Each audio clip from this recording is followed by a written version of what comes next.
The Queen's Chamber, which lays within the Great Pyramid of Khufu, more commonly known as Cheops, has astonished, shocked, and mystified Egyptologists since its mysterious existence was discovered. The intrigue into this elusive chamber, along with its mysterious adjacent shafts, comes as no surprise once one understands the anomalous characteristics of their construction.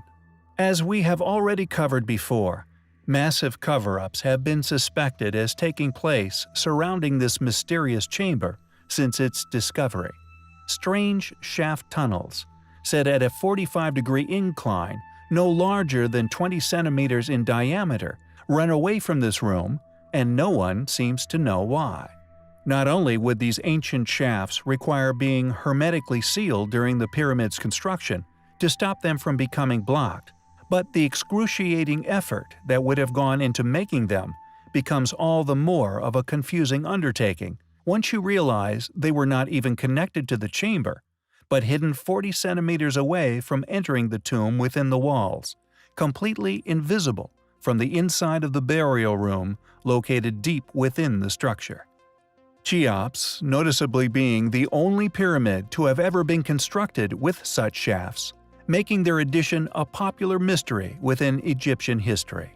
One leads out from the subterranean chamber, two lead out from a termination point some 40 centimeters from the wall of the so-called Queen's Chamber, or now popularly suspected to be that of an alien tomb among ancient alien specialists, and two from the King's Chamber above.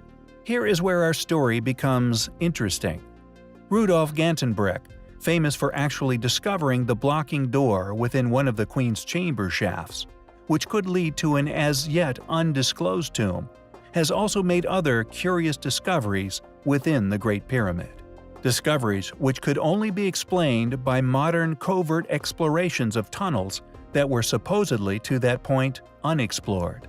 Gantenbrink's cache being but one example of these mysterious finds, deep within the tunnel systems in the royal chamber, at a 90-degree turn going vertically upwards, a pile of papers, possibly wrapped artifacts, weighed down with a small piece of timber or stone, possibly another artifact, was discovered by Gantenbrink's robot.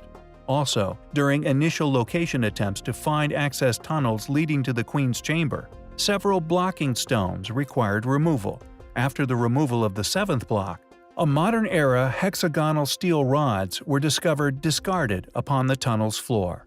Each section of the hexagonal steel rods measures 2.7 meters in length and was fitted with a round socket which allowed them to be joined to the next section.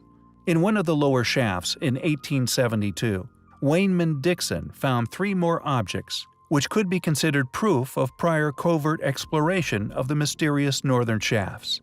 A copper grappling hook, about 5 centimeters in length, accompanied by a small gray-green stone ball and a broken-off piece of a square wooden slat or rod about 13 centimeters long, the wood would today be the most intriguing of his finds. These artifacts, suspected to be remnants of the grave robber's tools, could have been carbon-dated, yet this fragment is the only one of the three to now be missing out of the London Museum's collection.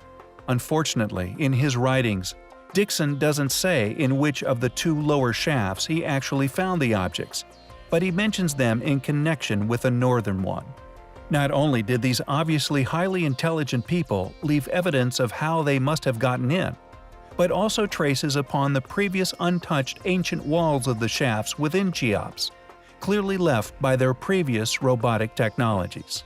Other square metal rods have been recovered, along with other artifacts discarded within some tunnel systems deep within the ancient structures, meaning these guys got to the treasures way before we did. Interestingly, reported evidence of covert excavations continues to this day, heavy-duty electrical supplies discreetly running into and trailing deep into the pyramids have been noticed and photographed by some of the more astute tourists. Witnesses to the sounds of heavy machinery being used beneath the site is also frequently reported, yet rarely followed up.